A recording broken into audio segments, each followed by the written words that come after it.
자, 2016년 4월 18일 오후 9시 9분입니다. 21시 9분이죠. 오늘은 사기 열전 중에 권 97 역생 욕고 열전 제37입니다. 역생이네요. 그 역생은 역익인데요. 그 제나라 공격하다가 제나라에서 삼겨 죽은 사람이죠.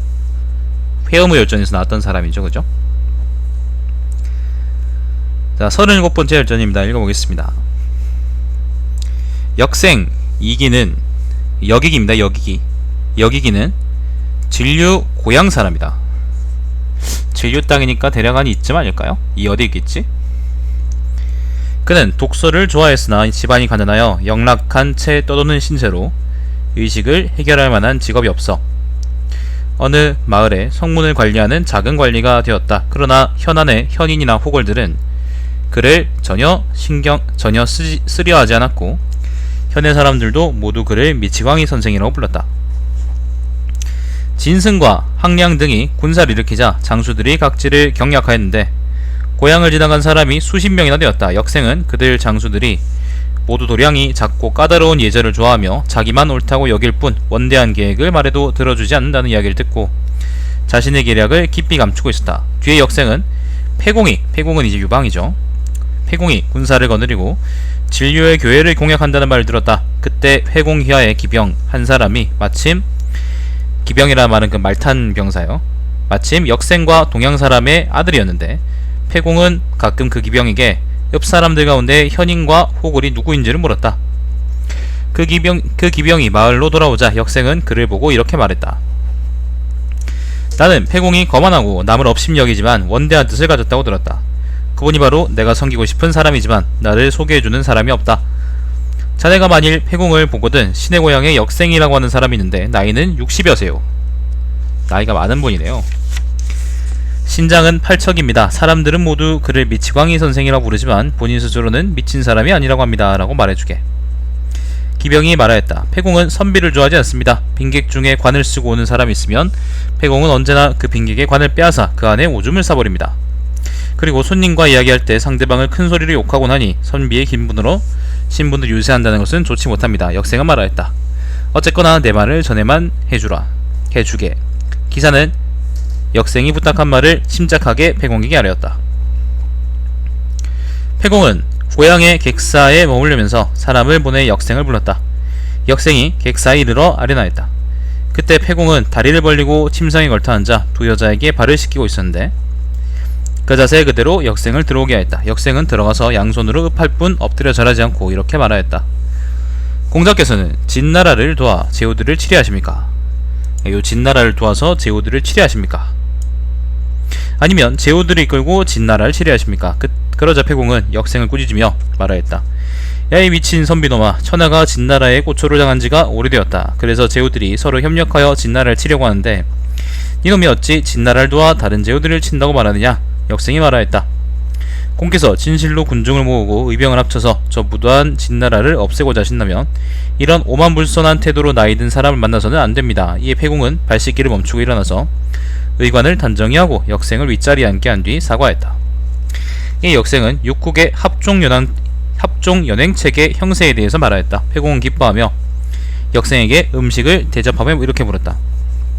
그렇다면 장차 어떤 계책을 써야겠습니까? 역생이 말하였다. 공께서는 오합지졸들과 일어나고 뿔뿔이 터진 병사를 모으셨지만 그 수 또한 10,000명을 넘지 않습니다. 이러한 병력으로 강한 진나라를 치리하시니 이는 호랑이의 입에 뛰어드는 격입니다. 진류는 천하 요충지이며 사옷 차통오달의 지역으로 현재 성안에는 많은 식량을 비축해 놓고 있습니다. 소인은 진류의 한 혈령과 친분이 있으니 제가 사신으로 가서 공께 항복하도록 만들겠습니다. 만일 그가 제 말을 듣지 않는다면 공께서 군대를 일으켜 성을 공격하십시오. 제가 성안에서 내어가겠습니다. 이에 패공은 역생을 사신으로 보내고 군대를 이끌고서 그의 뒤를 따라가서 마침내 진류를 항복시켰다. 이에 패공은 역이기를 광야군에 봉하였다. 역생은 자기 동생 역상에게 역상열전은 아까 우리가 그 전에 이제 번역 등관 열전에서 봤던 그 역상이죠. 읽었죠, 그죠? 역상에게 수천 명의 군대를 이끌고 거느리고 패공을 따라서 서남쪽 지방을 공격하게 하였다. 그러니까 거기 어디에 나와 있었냐면은 근데 남양을 공격한다 그랬잖아요. 그때 바로 그 나왔던 그 일화입니다. 잠시만요.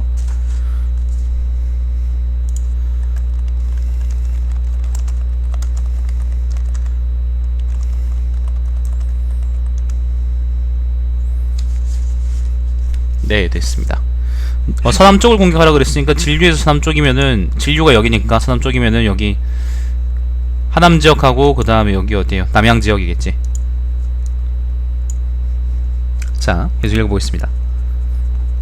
역생은 언제나 세객이 되어, 세각이라는 건 이제 유세하는 객이라는 건데, 그러니까 말 잘하는 사람이라는 의미겠죠. 사신이겠죠. 되어 제후들의 나라를 사신으로 왕래하였다. 잠깐만요.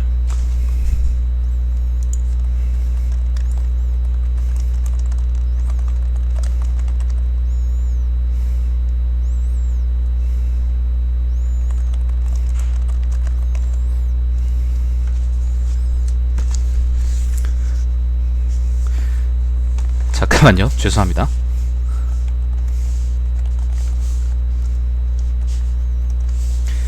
한나라 3년에 가을에 항우가 한나라를 공격하여 형량을 함락시키니, 형량이라는 거는 요 지역이죠.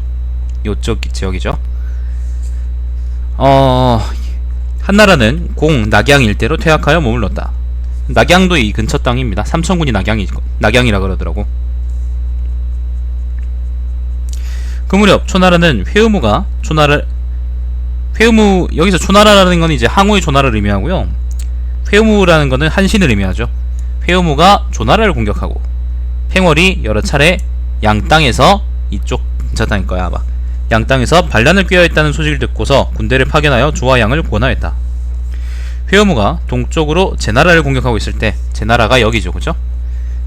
한왕은 여러 차례 형양과 성고에서 곤란을 당해서 성고 동쪽을 포기하고 공과 낙양 사이에 군대를 주둔시켜 초나라에 대항할 계획을 세웠다. 그러자 역생은 이렇게 말하였다. 신은 하늘이 된 까닭을 아는 사람은 왕업을 이룰 수 있고, 하늘이 된 까닭을 알지 못하는 사람은 왕업을 이룰 수가 없다. 천하의 왕노릇 하는 자는 백성을 하늘로 알고 백성은 양식을 하늘로 한다 라고 들었습니다. 저 오창이라는 곳은 천하의 양국이 교육된 지 오래되었습니다. 오창이라는 곳은 지명인데요. 오창은 지명인데 어디냐면은 형양 동북 쪽이라 그러니까 아마 뭐 이 근처 어디에 있는 그 식량창고인가 보네요. 신은 거기에 엄청난 식량이 비축되어 있다고 들었습니다. 초나라 군대가 형양을 함락시킨 뒤에 오창을 그렇게 견고하게 수비하지 않고 오히려 군대를 이끌고 동진하고 형도로 하여금 나누어 성고를 수비하게 한 것은 바로 하늘이 한나라를 돕는 것이라고 하겠습니다. 왜냐하면 식량을 수비하지 않은 거니까요. 밥이 있어야 싸울 거 아닙니까, 그죠? 지금이야말로 초나라 군대를 공격하여 취하기 쉬운 상황인데도 한나라는 오히려 퇴학함으로써 스스로 호기를 놓치고 있으니 신은 이것이 잘못된 것이라고 생각합니다. 게다가 두 강국이 병존할 수 없는 것입니다. 초나라와 한나라가 오랫동안 대치하기만 하고 결전하지 않는다면 백성들은 안정을 찾지 못하고 천하가 불안해지며 농민들은 생계를 버리고 배짜는 여인들은 배틀에서 내려올 것이니 천하의 민심이 안정되지 못합니다. 원컨대 왕께서는 즉시 다시 군대를 진격하시어 형량을 회복하고 오창의 식량을 차지한 뒤 성고의 요새를 막고 대행으로 가는 길목을 차단하고 비호의 입구를 가로막고 백마를 경고시켜 제후들에게 현재의 실제적인 형세가 누구에게 기울고 있는가를 보여주십시오. 이게 무슨 말이냐면 복잡해 보이는데요. 이쪽 지역을 점거하고 이쪽을 막아란 말이에요. 아마 그런 말일 거야. 대체로 말을 보니까요. 그렇게 되면 천하가 돌아갈 곳을 알게 될 것입니다. 현재 연나라와 조나라는 이미 평정되었으나, 연나라와 조나라가 평정되었다는 말은 제가 회의무열전에서 읽은 바 있었죠, 그죠? 오직 제나라만이 항복하지 않고 있습니다. 지금 전광은 넓은 제나라를 차지하고 있고 전가는 20만 명의 군대를 이끌고 역하에 주둔하고 있습니다. 전실 쪽의 세력은 강하고 바다를 등지고 황하와 제수로 앞이 가로막혀 있고 남쪽으로는 초나라에 가깝고 그 나라 사람들은 권모술수에 능하니 왕께서 비록 수십만 군사를 파견하여 공격한다 하더라도 1년 혹은 몇 개월 안에 격파하실 수 없습니다. 원컨대 신이 조칙을 받들어 제나라 왕을 설득하여 그들이 한나라에 귀속하여 동쪽에 속국이 되게 하겠습니다. 이에 한왕은 좋다고 말하였다. 한왕은 유방이죠. 한왕은 역생의 계획에 따라 다시 오창을 지키고 아울러 역생을 제나라의 사신으로 보내 제나라 왕을 설득하게 하였다. 역생은 제나라 왕에게 이렇게 말하였다. 왕께서는 천하의 민심이 어디로 돌아갈 것인지 알고 계십니까? 제나라 왕이 말했다. 모릅니다. 역생이 말하였다. 왕께서 만일에 천하의 민심이 어디로 갈지 아신다면 제 나라를 보존하실 수 있겠지만 만약 천하의 민심이 어디로 돌아갈지를 모른다면 제 나라를 보존하실 수 없을 것입니다. 제나라 왕이 물었다. 천하의 민심이 어디로 돌아갈 것 같습니까? 역생이 말하였다. 한왕에게 돌아갈 것입니다. 제나라 왕이 말하였다. 그대는 무슨 근거로 그렇게 말하는 겁니까? 역생이 말하였다. 한왕과 한왕은 이제 유방이고 항왕은 항우겠죠, 그죠? 힘을 합쳐 진나라를 공격하여 함양에 먼저 들어가는 자가 왕이 되기로 약속하였습니다. 그런데 한왕이 먼저 함양에 입성하자 항왕은 약속을 저버리고 한왕에게 함양을 주지 않고 한중의 왕으로 삼았습니다. 이 얘기는 뭐 제가 충분히 말을 들었죠, 그죠? 굳이 제가 지금 지도로 보여드릴 필요 없겠지. 항왕은 의제를 추방하여 살해하였습니다. 한왕이 이 소식을 듣고서 즉시 촉한의 군대를 동원하여 삼진을 공격하고, 여기서 삼진이 이제 그 진나라 땅에 있던 그 사마흔, 여기기 맞아요. 언제 왔대? 여기기 맞아요. 여기기. 사마흔하고 동해하고 그 다음에 장안이 봉해져 있던 그 진나라 땅이죠. 삼진을 공격하고 함곡관을 나와서 의제를 살해한 죄를 따졌습니다. 그리고 천하의 병사를 수습하고 각 제후의 후예를 세웠습니다. 성을 빼앗으면 바로 그 장수를 후로 봉하고 재물을 얻으면 바로 그 병사들에게 나눠주어 천하와 더불어 그 이익을 함께하여 영웅, 호골, 현인, 제사 등은 모두 한왕에 기꺼이 기용되고자 했습니다. 그리하여 제후들의 군대가 사방에서 왔으며 촉한의 곡식이 배를 나란히 하고 장강을 타고 내려오고 있습니다. 그러나 항왕에게는 약속을 배반하였다는 악명과 의제를 살해하였다는 큰 죄가 있으며 또한 다른 사람의 공에 대해서 기억하지 못하면서도 다른 사람의 죄에 대해서는 잊어버리는 일이 없고 전투에서 승리한다 하더라도 상을 내린 적이 없으며 성을 함락시킨다 하더라도 봉토를 내린 적이 없습니다. 또한 항시 일족이 아니면 권력을 잡을 수가 없으며 사람을 봉하기에 위해서 후인을 새겨두고도, 후인이라는 거는 이제 제후의 인장이요, 후인을 새겨두고도 아까워서 가지고 있을 뿐 다른 사람에게 주려고 하지 않습니다. 그리고 성을 공격하여 재물을 얻어도 쌓아두기만 할 뿐 남에게 상으로 주는 일이 없습니다. 이런 까닭에 천하의 사람들은 그에게 반기를 들고 현인과 제사들은 그를 원망하며 그를 위하여 일하는 사람이 아무도 없습니다. 그러므로 천하의 선비들이 한왕에게로 돌아갈 것이니 한왕은 힘들이지 않고 그들을 구릴 것입니다. 한편 한왕께서는 촉한에서 군대를 일으켜 삼진을 평정하셨고, 한 시인이 조금 더 정치적인 감각이 있었으면은 역사가 바뀌었겠죠. 자, 보면은 한왕은 한편 한왕께서는 촉한에서 군대를 일으켜 봅시다. 삼진을 평정하셨고, 서하를 건너, 서하라는 건 이제 요 지역 땅이에요. 서하를 건너 상당의 군세를 모아 정영을 점거하여, 그게 이제 한신의 일화죠. 성안군을 죽이셨으며, 성안군은 이제 진여고, 북위를 격파하여 32개의 성을 함락시켰습니다. 북위라는 건 여기서 뭘 의미하는 걸까?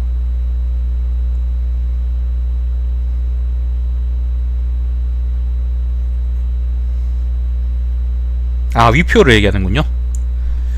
자, 위표를 얘기하고, 이는 진실로 치우의 군대와 같은 것으로 인간의 힘이 아니며 하늘에 내려준 큰 복인 것입니다. 치우라는 건 이제 옛날 사람입니다. 지금 한왕께서는 이미 오창의 곡식을 차지하고 계시며 성고 요새를 맡고 계시고 백마진을 지키고 태행산으로 가는 길목을 차단하고 계시며 비호의 입구를 장악하고 계시니 만일 천하의 제후들 중에 뒤늦게 한왕에게 항복하는 자는 남보다 먼저 멸망하게 될 것입니다. 왕께서 서둘러 한왕에게 항복하신다면 제 나라의 사직을 보존할 수 있을 것입니다. 그러나 만일 한왕에게 항복하지 않는다면 멸망을 앉아서 기다리게 될 것입니다. 정광은 역생의 말이 맞다고 생각하고 역생의 말을 받들어 역하의 방비를 풀고 역생과 더불어 날마다 술자리를 벌였다. 그렇답니다. 그러니까 한시인은 지금 조나라에서 조나라를 점령하고 연나라를 항복시키고 제나라를 공격하려고 하는데 그 전에 역생이 먼저 여기서 형양에서 제나라로 들어가서 제나라 왕을 설득한 거예요. 항복하라고. 성공한 거지. 자, 회음우 한신이죠, 그죠? 한신은 역생이 수레 위에 앉은 채로 제나라의 70여 개의 성을 항복시켰다는 소식을 듣고 밤을 틈타 군대를 평원에서, 평원 아마 이쯤 딱일걸? 아마 이 근처 어딜까 아닐까? 그죠? 평원에서 그 황하를 건너게 하여, 황하라는 건 요 강이죠, 그죠? 황하를 건너게 하여 그 어디냐? 제나라를 급습하였다. 제나라 왕 정광은 한나라 군대가 쳐들어왔다는 소식을 듣고서 역생이 자신을 속였다고 생각하고 이렇게 말하였다. 네가 만일 한나라 군대를 멈추게 할 수 있다면 내가 너를 살려주겠지만 그렇지 않으면 나는 너를 삶아 죽이겠다. 그러자 역생이 말하였다. 큰 일을 하는 사람은 자질구레한 일에 얽매이지 않으며 덕이 높은 사람은 다른 사람의 비난을 신경 쓰지 않는다. 내가 너를 위해서 다시 무엇을 말하게 되냐. 제나라 왕은 결국 역생을 삶아 죽이고 군대를 이끌고 동쪽으로 도망쳤다. 한나라 12년에 곡주 역상은 결국에는 제나라는 한신한테 망했죠. 한나라 12년에 곡주 역상은 이제 여기기의 동생이죠. 승상으로서 군대를 거느리고 경포를 공격하여 공을 세웠다. 경포라는 거는 국왕왕을 얘기하는데 아마 이거는 한나라 통일한 이후에 그 국왕왕이 반란을 일으킨 걸 보고 얘기한 거 아닐까? 자, 아무튼 경포를 세웠다. 고조는 여루와 공신들에게 봉투를 나눠줄 때 여기기를 생각하였다. 여기기 아들 걔는 일찍이 여러 차례 군대를 이끌고 전투하였으나 전공이 후에 봉해질 정도는 아니었다. 그러나 고조는 그 아버지 여기기 때문에 걔를 고량 후에 봉하였다. 그 이후에 다시 무수를 시급으로 받고 3대까지 계승하였다. 원수 원년에, 원수라는 거는요 연혼대 한나라 무제 때래요. 원수 원년에 무수 후 평이 조칙을 위조하여 형산왕에게 황금백근을 사취하여 그의 죄는 마땅히 기시의 죄에 해당하였으나 기시의 죄라는 거는 저작거리에서 사형을 내리는 것을 의미한대요.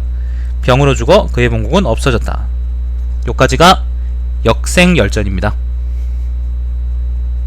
그리고 이제 다음은 육고열전입니다. 잠시만요. 얼마나 남았지? 꽤 기네. 육고는 난 누군지 모르는데 한번 읽어볼게요. 육고는 초나라 사람이다. 식객으로 고조를 따라 천하를 평정하였다. 그는 구변이 좋은 세객으로 이름이 나있어 언제나 고조 가까이서 늘 제후들에게 사신으로 강원하였다. 고조가 황제로 등극하였을 때 당시 중국은 거의 평정되었는데 위타가 남어를 평정하여 그곳에서 왕이 되었다. 이거는 전환이니까 보자. 그쵸, 지도를 바꿔봅시다. 드디어 육고요. 육고 잠깐만 채팅창에 써줄게. 육고. 예, 육고입니다. 육고. 보자. 남월을 평정했다. 남월이라는 거는 이 남쪽에 있는 월족을 의미하는데 사실 남중국에는 북중국하고 인종이 다르거든요. 세부적으로도 많이 다르지만은. 자, 아무튼 위타라는 사람이 남월을 평정하여, 위타라는 사람은 보자. 각주를 볼까요? 위타인데 원래 성은 조씨이고 위라는 거는 관직 이름이다. 진정 사람이고 진나라 때 용천현의 혈령을 지냈다. 위 뒤에 남해의 군위를 지냈기 때문에 위타라고 불린다. 요 지역 관리였나 보네요. 그죠? 네, 아무튼 평정하여 그곳에서 왕이 되었다. 고조는 육고를 보내 위타에게 인을 내리고 남월왕으로 봉하였다. 육고가 도착하자 위타는 방망이 모양의 상투를 틀고 두 다리를 벌리고 앉은 채 육생을 맞이하였다.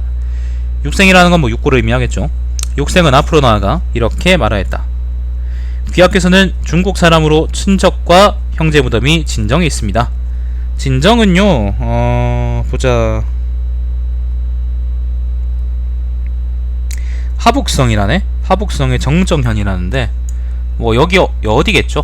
어디겠죠? 아무튼 지금 이야기 배경이 이쪽입니다. 진정에 있습니다. 그런데 지금 귀하께서는 천성을 위반하고 관대를 버린 채 보잘것없는 월나라로 천자와 대항하여 적국이 되려고 하니 화가 장차 몸에 미칠 것입니다. 또한 진나라는 정치를 잘못하였기 때문에 제후들과 호골들이 저마다 들고 일어나는데 유독 하나님께서 남보다 먼저 함국관에 들어와 함양을 점령하였습니다. 항우는 약속을 저버리고 스스로 서초의 폐왕 자리에 올랐고 제후들도 모두 그에게 귀속하였으니 매우 강성한 나라라고 할 수 있습니다. 그러나 하나님께서 파촉에서 일어나 천하의 백성들을 다스리고 제후들을 정복하여 마침내는 항우를 정벌하였습니다. 그리하여 5년 만에 천하가 평정되었으니 이것은 사람의 힘이 아니라 하늘이 세워준 것입니다. 천자께서는 귀하께서 남월의 왕이 된 뒤 천자를 도와서 폭도와 반역자를 죽이지 않는다는 것을 들으셨고 지금 한나라의 장군과 제상들이 군대를 움직여 귀하를 주살하고자 했으니 천자께서는 또다시 백성들을 괴롭히는 것을 불쌍히 여겨 잠시 그들을 쉬게 하시고 신을 이곳으로 보내 귀하께 왕인을 내리시고 황제의 부저를 나누어 사신을 왕래하도록 하신 것입니다. 귀하께서는 마땅히 교회에 나와 사신을 영접하고 북면하여 신하됨을 고해야 할 터인데도, 북면이라는 것은 그 신하의 자세를 의미하죠. 고해야 할 터인데도 새로 건립되어 아직 안정되지 못한 남월로 이처럼 강경하게 나오시니 한나라에서 만일 이와 같은 사실을 안다면 귀하의 선조의 묘를 파내어 불태우고 귀하의 종적을 모두 없앨 것이며 부장한 사람에게 10만의 군대를 이끌게 하여 월나라를 공격할 것입니다. 그렇게 되면 월나라 사람들이 귀하를 죽여서 한나라에 항복할 것이니 이는 손을 뒤집는 것처럼 쉬운 일입니다. 그러자 위타는 깜짝 놀라 일어나 좌정하고 육생에게 사죄하여 말하였다. 오랑캐의 땅에 오래 거하다 보니 신뢰가 많았습니다. 그리고는 육생에게 질문하였다. 나를 소하, 조참, 한신과 비교한다면 누가 더 현명합니까? 육생이 말하였다. 귀하께서 조금 현명한 듯합니다. 위타 다시 물었다. 나를 황제와 비교한다면 누가 더 현명합니까? 육생이 대답하였다. 황제께서는 풍패 땅에서 일어나, 여기서 황제는 이제 유방을 의미합니다. 풍패에서 일어나셔 포악한 진나라를 토벌하고 강성한 초나라를 주면하시고 천하를 위하여 의로운 것을 일으키시고 새로운 것을 제거하시어 오제 사망의 대업을 계승하여 중국을 통일하여 다스리고 계십니다. 중국의 인구수는 수없이 많고 사방만리의 천하의 기름진 땅에 살고 있습니다. 사람도 많고 수레도 많으며 만물은 풍부하고 정치는 황실 일가에 통일되어 있으니 이러한 일은 천지가 개벽한 지 이래로 일찍이 없었던 일입니다. 지금 귀하께서는 인구가 수십만 명에 불과하고 그나마 모두 오랑캐들입니다. 그리고 영토는 험한 산과 바다 사이에 끼어있어 한나라의 하나의 군에 불과한데, 군이라는 거는 이제 그거죠. 행정도 아니죠. 지금의 시나 도급이라고 생각하면 됩니다. 귀하께서는 어찌 한나라에 비교하십니까? 그러자 위타가 크게 웃으며 이렇게 말하였다. 나는 중국에서 일어나지 않았기 때문에 여기서 왕노릇을 하는 것뿐입니다. 만일 내가 중국에 거한다면 어찌 한나라의 황제만 못하겠습니까? 위타는 육생에게 크게 만족하여 그를 만류하여 몇 달 동안 함께 술을 마시며 즐겼다. 그는 육생에게 말하였다. 나머지는 더불어 이야기를 나눈 사람이 없습니다. 그대가 이곳에 오신 뒤로 나에게 매일 그동안 들을 수 없었던 소식을 듣게 해주었습니다. 그리고는 육생에게 천금이나 나가는 보물을 자루에 넣어주고 따로 천금을 주었다. 육생은 마침내 위타를 남월왕에 임명하고 그로 하여금 한나라의 신하됨을 고하게 하고 한나라와의 약속을 지키게끔 하였다. 육생이 한나라 돌아와서 고조에게 보고하자 고조는 매우 기뻐하며 육고를 태종대부에 임명하였다. 육생은 다시 황제 앞에서 진언할 때 시경, 상서를 인용하였다. 고조는 육고를 꾸짖으며 이렇게 말하였다. 나는 마류에서 천하를 얻었다. 어찌 시경, 상서 따위에게 얽매이겠느냐. 그러자 육생이 말하였다. 마류에서 천하를 얻으셨지만 어찌 마류에서 천하를 다스릴 수 있겠습니까? 옛날 은나라 탕왕과 조나라 무왕은 역도로서 천하를 얻었지만 민심에 순응하여 나라를 지키셨으니 이와 같이 문무를 함께 사용한다는 것이 국가를 길이 보존하는 방법입니다. 은나라 탕왕하고 조나라 무왕이 역도로서 천하를 얻었다는 말은 반란을 일으켜서 이제 천하를 갈아엎었다 그런 말입니다. 역도라는 말이 반란의 길 그런 말이거든요. 옛날에 우왕부차와 진나라의 지백은 무력을 지나치게 사용하여 멸망하였으며 진나라는 가혹한 형법만을 사용하고 바꾸지 않다가 결국 조씨는 멸망하였습니다. 여기 조씨라는 건 뭘까요?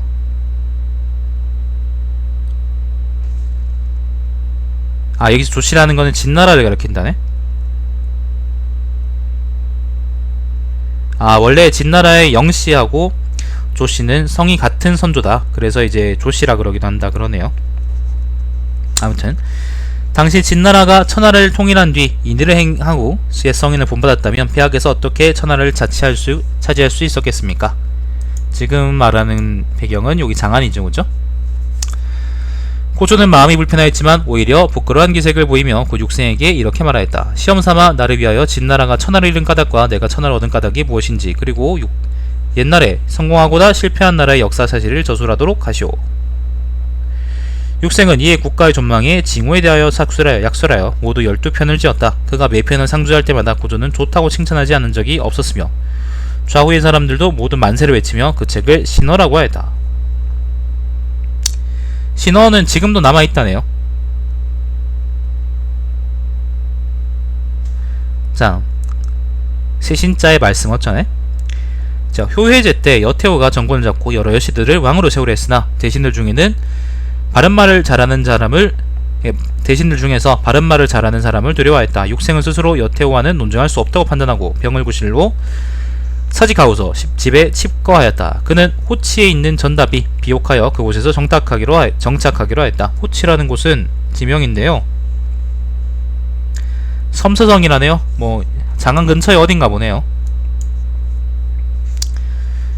자, 그에게는 5 아들이 있었는데 그가 월나라의 사신으로 왔을 때 얻었던 자루의 보물을 팔아서 천금을 만들어 아들들에게 200금씩 나눠주고 생업을 마련하도록 하였다. 육생은 항상 4마리의 말이 이끄는 안거에 앉아서 가무를 하고 검은고를 타는 시종 10명을 데리고 다녔으며 100금의 값이 나가는 보검을 차고 다녔다. 그는 아들들에게 이렇게 말하였다. 이들과 약속하자. 내가 너희들 집에 들리면 너희들은 내가 데려온 사람과 말에게 술과 음식을 주도록 해라. 실컷 놀고 즐기다가 열흘이 되면 다음 아들 집으로 옮길 것이다. 내가 죽는 집에서 보검과 수레야말 그리고 시종들을 소유할 것이다. 1년 중에 다른 집에 머무는 것을 제외한다면 대략 2-3번 정도 너희들 집에 들릴 것이다. 자주 보게 되면 싫어할 것이니 오래 묵어서 너희들을 귀찮게 하지 않을 것이다. 뭐 노후 보장하시나? 여태호 때 여러 여씨들은 왕으로 세우니 여씨일족은 정권을 전행하고 어린 왕제를 협박하여 유씨의 한나라를 위태롭게 하였다. 우승상 진평은 이 일을 근심하였으나 그들에게 대항할 힘이 없고 화가 자신에게 미칠까 두려워서 항상 한가로이 지내면서 깊은 시름에 잠겨있을 뿐이었다. 한 번은 육생이 문안을 드리러 와서 그의 곁에 앉아 있었지만 진승상은 마침 깊은 시름에 잠겨 있어서 육생을 바로 발견하지 못하였다. 육생이 말하였다. 무슨 생각을 그리 깊이 하고 계십니까? 진평이 말하였다. 선생은 내가 무슨 생각을 그리 하고 있는지 맞춰보십시오. 육생이 대답하였다. 그대의 벼슬은 우승상이 이르고 시급은 3만 원화 되어 있는 여루이시니 참으로 부귀가 극에 달하셨으니 더 이상 무슨 욕망이 있겠습니까? 그럼에도 불구하고 근심이 있으니 이는 분명 여씨와 어린 군주의 일 때문일 것입니다. 진평이 말하였다. 그렇소. 이 일을 어떻게 하였으면 좋겠소? 육생이 말하였다. 천하가 안정되어 있을 때는 백성들은 재상에게 기대를 모으고 천하가 위태로울 때에는 장군에게 기대를 모으는 것입니다. 만일 장군과 재상이 화목하고 협력한다면 모든 사대부들이 따를 것이며 사대부들이 따르게 되면 설령 천하의 별난이 일어나더라도 국가의 대권은 분열되지 않을 것입니다. 사직을 위하여 생각해 볼 때 나라의 안위가 두 분의 손에 달려있습니다. 신은 항상 태위 강후에게, 강후라는 거는요 주발을 의미합니다. 주발. 태위 강후에게 이런 이야기를 하고자 했으나 강후와 저는 농담을 잘하는 사이인지라 저의 말을 가볍게 받아들입니다. 그대는 어찌하여 태위와 친교를 맺어 서로 밀접하게 단결하지 않으십니까? 이리하여 욕고는 진평을 위하여 여씨일족에게 대처하는 몇 가지 계책을 알려주었다. 진평은 욕고의 계책에 따라 500금으로 강우주발의 장수를 축복하고 가무와 술과 음식을 융숭하게 베풀었다. 태위 역시 마찬가지로 후하게 답례하였다. 이 두 사람이 서로 밀접하게 결속되자 여씨들의 음모는 점차 움츠러들었다. 진평은 이에 노비 100명과 수레와 말 50승 500만 전을 음식 비용으로 육생에게 주었다. 육생은 이것으로 한나라 조정의 공경들과 교유하니 그들의 명성이 자제해졌다. 여씨일족들을 주살하고 효문제를 세우는 일에 육생은 상당한 공을 세웠다. 효문제가 즉위하자 나머리 사신을 보내려고 했다. 그가 그때 우승상 진평 등이 육생이 태중대부로 있을 때 위타에게 사신으로 와서 위타로 하여금 황색 비단으로 수레덮개를 사용하지 못하게 하고 황제의 제라는 것은 황제의 제도요. 제도를 칭하진 것을 못하게 하여 제후와 동등하게 함으로써 황제의 마음에 들게 하였다고 말하였다. 이 이야기는 남벌열전에 상세히 기록되어 있다. 육생은 천수를 누리고 죽었다. 남벌열전은요 저 뒤에 나옵니다. 요걸로 끝이 아니네요. 역생 6고가 다 나오긴 했는데 한 사람 더 있는 것 같습니다. 이거 긴데? 평원군 주건은 초나라 사람이다. 주건입니다. 주건. 일찍이 그는 회남왕 경포의 재상을 지낸 적이 있었는데 죄를 지어 관직을 떠났다가 뒤에 다시 경포를 섬겼다. 경포가 반란을 일으키려고 했을 때 평원군에게 물어봤으나 평원군은 그것에 반대하였다. 그러나 경포는 그의 말을 듣지 않고 양보 후의 말을 듣고서 마침내 모반하였다. 한나라는 경포를 죽이고 난 다음 평원군이 경포에게 가난하고 모반에 동참하지 않았다는 사실을 알고서 그를 죽이지 않았다. 이야기는 경포열전에 기록되어 있다. 내가 읽었겠죠? 평원군은 사람됨이 및 구변이 좋고 준엄하고 청렴하여 강직한 사람으로 장안에 살았다.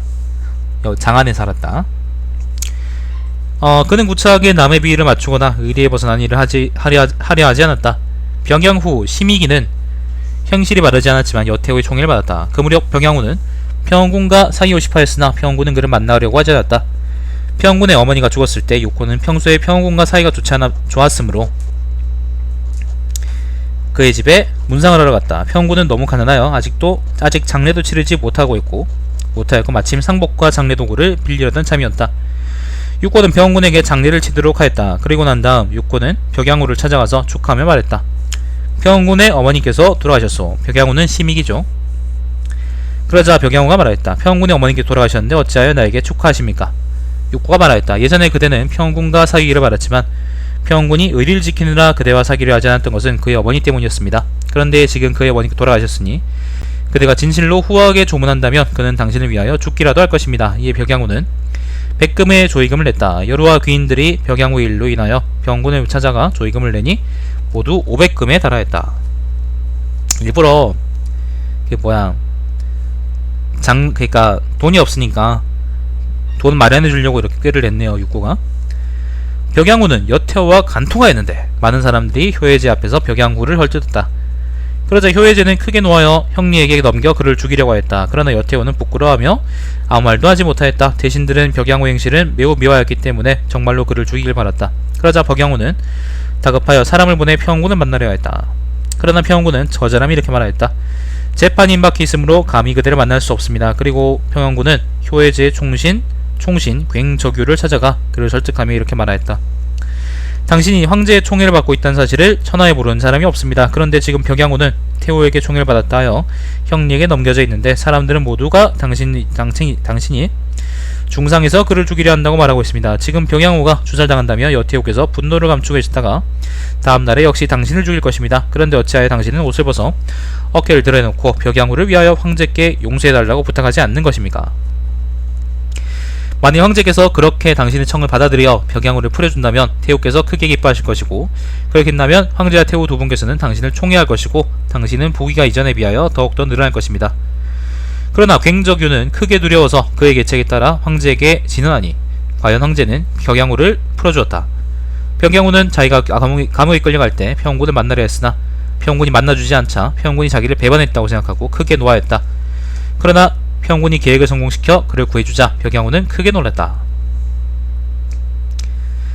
여태호가 붕어하자 대신들이 여씨일족을 주살하였다. 벽양후는 여씨일족과 관계가 매우 밀접하였지만 끝내 죽임당하지 않았다. 계획을 세워 그를 살아남게 한 것이 바로 육고와 평군의 힘이었다. 효문제 때 회남의 여왕은 벽양후를 죽였는데 이는 여씨일족과의 관련 때문이었다. 영화 왜?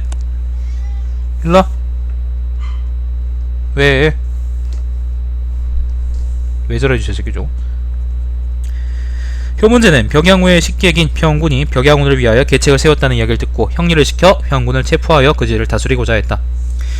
형리가 집에 도착하였다는 소식을 듣고 평군은 자살하려고 했다. 그러자 여러 아들들과 속리들이 모두 이렇게 말하였다. 일의 결과를 아직 모르는데 어찌해서 조급하게 자살을 하십니까? 그러자 평군은 말하였다. 내가 자살하면 화근이 끊어져. 화가 너희들에게 미치지 않을 것이다. 그리고는 마침내 목을 찔러 자살하였다. 효문제는 소식을 듣고 애석해하며 이렇게 말하였다. 나는 그를 죽일 생각이 없었는데 이에 그의 아들을 불러 중대부로 임명하였다. 그는 흉노의 사신을 왔다가 선우와 무리하게 굴자 선우를 나무랐다가 결국 흉노 땅에서 죽었다. 요거는 평원군 누구죠? 주관의 이야기네요.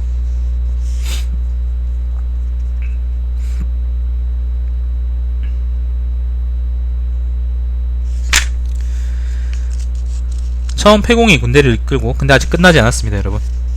처음 패공이 군대를 이끌고 진류를 지날 때 역생은 군대의 문 앞까지 찾아와 아련을 청하는 명함을 주면서 이렇게 말했다. 고향의 천민이기는 하지만 천민역이기는 패공께서 뜨거운 햇살과 찬 이슬을 무릅쓰고 군대를 이끌고 초나라를 도와 불의한 진나라를 토벌한다는 소식을 듣고서 삼가 종자 여러분을 위문하고 패공을 만나 뵙고 천하대사에 대해서 말씀드리고자 합니다. 사자가 들어가서 고하였다. 이때 패공은 마침 다리를 씻고 있다가 사자에게 물었다. 어떤 사람이냐? 사자가 이렇게 대답하였다. 그 용모로 보아 뛰어난 선비가 싸운데 선비 옷을 입고 측주관을 쓰고 있습니다. 그러자 패공이 말하였다. 측주관은 뭐 선비들이 쓰는 관이라 그러는데 뭐 그런 거랍니다. 내가 어떻게 알겠어요 이거를, 그죠? 그냥 뭐 정장모자 같은 거겠지. 나 대신에 그에게 사과하고 내가 지금 천하일로 바쁘기 때문에 선비를 만날 겨를이 없다라고 전하여라. 발 씻고 있으면서 사자가 밖으로 나와서 역생에게 거절하며 이렇게 말했다. 폐공께서 선생님께 삼가 사죄하시며 지금은 천하의 대사로 바쁘기 때문에 선비를 만날 겨를이 없다고 하십니다. 그러자 여기가 역생은 눈을 부릅뜨고 검을 잡더니 사자에게 이렇게 꾸짖었다. 다시 들어가봐라. 다시 들어가서 폐공께 나는 고향의 술꾼이지 선비가 아니다 라고 전하라. 사자는 두려워하며 명함을 떨어뜨렸다가 허리를 굽혀 그 명함을 주어서 다시 들어가려 했다. 손님은 천하의 장사이옵니다. 저를 꾸짖었는데 저는 두려워서 명함을 떨어뜨렸을 정도입니다. 그는 다시 돌아와보라. 다시 들어가서 고향의 술꾼이라고 전하라 라고 하였습니다. 그러자 폐공은 즉시 맨발로 창을 잡고서 말하였다. 손님을 들어오게 하라. 아까 처음 나온 얘기하고 좀 다른데? 역생은 들어와서는 폐공에게 읍하고 이렇게 말하였다. 공께서는 몹시 고생을 하시며 의관은 햇빛이 쏘이고 관은 비에 젖어가며 군대를 끌고 초나라를 도와 불의한 진나라를 정벌하고 계십니다. 그런데 공께서는 어찌하여 자중하지 않으십니까? 저는 천하의 대사 때문에 공을 베려고 하는데 오히려 내가 지금 천하일로 바쁘기 때문에 선비를 만날 겨를이 없다라고 말씀하시는지요. 발 씻고 있으면서 공께서는 대사를 일으켜 천하의 큰 공을 세우려 하시면서 사람의 겉모습만 보시니 천하의 재능이 있는 사람을 놓치어버리실 것입니다. 게다가 저는 공의 지혜가 저보다 못하고 공의 용맹함 또한 저보다 못하다고 생각합니다. 만약 공께서 천하의 대사를 이루고자 하시면서 저를 만나지 않으신다면 공께서 잘못 생각하고 계신 것이라고 생각합니다. 폐공은 사과하며 이렇게 말하였다. 아까는 선생의 용모에 대하여 들었을 뿐인데 이제야 선생의 마음을 알았소. 그리고 역생을 이끌어 자리에 앉히고서 천하를 취할 방법에 대해서 물었다. 역생은 이렇게 말하였다. 대저공께서 큰 공을 이루고자 하신다면 진류에 머무는 것보다 나은 것이 없습니다. 진류는 천하의 사통발달의 요충지이며 군대가 모이는 곳이며 수십만 석의 식량이 비축되어 있으며 성의 수비가 대단히 견고합니다. 저는 평소에 그곳의 현령과 잘 아는 사이인데 공을 위하여 그를 설득해보겠습니다. 만일 저의 말을 듣지 않는다면 저는 공을 위하여 그를 죽여 진류를 항복시키겠습니다. 공께서는 진류의 군대를 거느리고 진류성을 차지하고 그곳에 쌓인 식량을 이용하여 공을 따를 천하의 군사를 모집하십시오. 군대를 다 모집하신 후에 공께서 천하를 횡행하시더라도 공을 방해할 수 있는 사람은 아무도 없을 것입니다. 폐공은 이에 말을 듣고 이렇게 말하였다. 삼가 가르침에 따르겠습니다. 이 역생은 그날 밤 진류의 현령 만나 그를 설득할 말하였다. 무릇 진나라는 무도하여 천하가 진나라의 방기를 들고 있습니다. 이 지금 그대가 천하와 더불어 따른다면 큰 공을 이룰 수 있을 것입니다. 진나라의 반란을 일으켜라는 말이죠. 만일 혼자서 망해가는 진나라를 위하여 성에 의지하여 굳게 지킨다면 나는 그대가 대단히 위태로울 것이라고 생각합니다. 그래서 진류의 현령은 이렇게 말했다. 진나라의 법은 매우 엄하여 망언할 수 없습니다. 망언하는 자는 멸족당할 것이니 그대의 말을 따를 수 없습니다. 그대가 나에게 가르쳐준 것은 나의 뜻이 아니니 다시는 이와 같은 말을 하지 마십시오. 역생은 그곳에 머물러 있다가 한밤중에 진류의 현령의 머리를 베고 섬을 넘어 폐공에게 보고하였다. 이에 폐공은 군사를 이끌고 성을 공격하는 한편 진류의 현령의 머리를 장대에 매달아 성 위에 있는 사람에게 보여주면서 말하였다. 빨리 항복하라. 현령의 머리는 이미 베어졌다. 지금부터 뒤늦게 항복하는 사람은 먼저 죽일 것이다. 이에 진류에 있는 사람들은 현령이 이미 죽은 것을 알고서 드디어 서로 앞을 다투어 폐공이 항복하였다. 폐공은 진류의 남쪽 성문위에 주둔하면서 그곳에 병기와 저장하여 놓은 식량으로 3개월 동안 머물면서 따르는 수군사가 수만 명이 다르자 마침내 함곡관에 들어가 진나라를 격파했다. 태상은 말하였다. 세상에 유전되는 역생, 세상에 유전이라는 거는 전해지는 이란 말이죠. 역생에 관한 기록에는 대부분 한왕이 이미 삼진을 함락시킨 뒤 동쪽으로 항적을 공격하여 군대를 이끌고 공과 낙양 사이에서 물러나 있을 때 역생이 선비의 옷을 입고 한왕에게 유사했다고 되어 있는데 이는 잘못된 것이다. 그때 폐공은 항곡관에 들어가지 않았고 항우와 이별하고 고향에 이르러 역생 형제를 얻었다. 내가 역생의 신어 12편을 읽어보니 역생이 지은 그 역사책이죠. 과연 역생은 당시에 구변이 뛰어난 세객이었다. 평원군의 아들과 나는 친교가 있었기 때문에 이 일에 대해서 상세하게 기록할 수 있었다라고 사마천이 평했습니다. 사실 뭐 제가 특별하게 할 얘기는 없고 여기기는 선비면서도 유자이면서도 이제 기계가 뛰어난 사람이었고 그래서 이제 뭐 비명에 죽어버렸긴 했지만 결과적으로 어쨌거나 이제 그 죽을 때까지 비굴하지 않았던 사람이고 육고는 이제 재량꾼이네요. 남월을 이제 그 뭐예요? 남월 지역에서 한번 변란이 일어날 뻔했는데 그거를 그 미연에 막은 사람이기도 하고 적당히 이제 외교적으로 타협한 사람이기도 하고 그리고 재량도 되게 잘 부리는 어떤 꾼기질이 있는 사람인 것 같고요. 꽤 잘 부리는 사람 있잖아. 그런 사람인 것 같아요. 그리고 평원군 주건 같은 사람은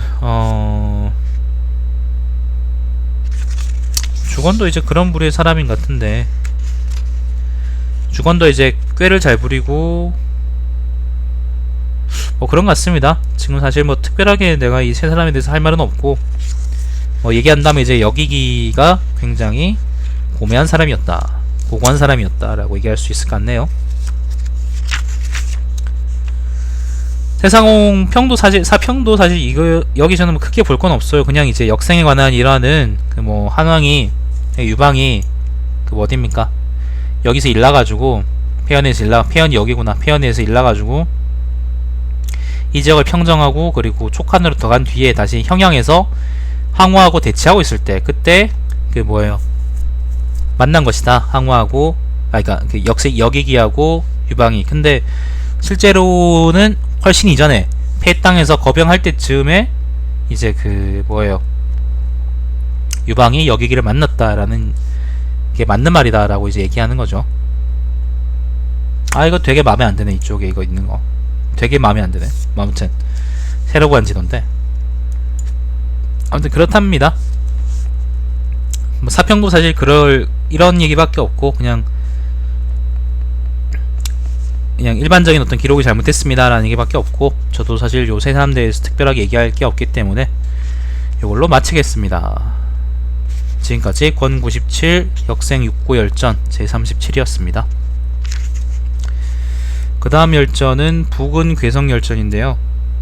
요거는 뭐 그렇게 길진 않은데, 지금은 목이 아프네. 한 10분 있다가 읽든지 뭐 그렇게 하죠. 오늘은 북은 괴성열전까지 읽으면 되겠다. 자, 아무튼 여기까지 영상을 종료하고요. 이따가 다시 또 시작해서 읽겠습니다. 시청해주신 여러분 감사드립니다.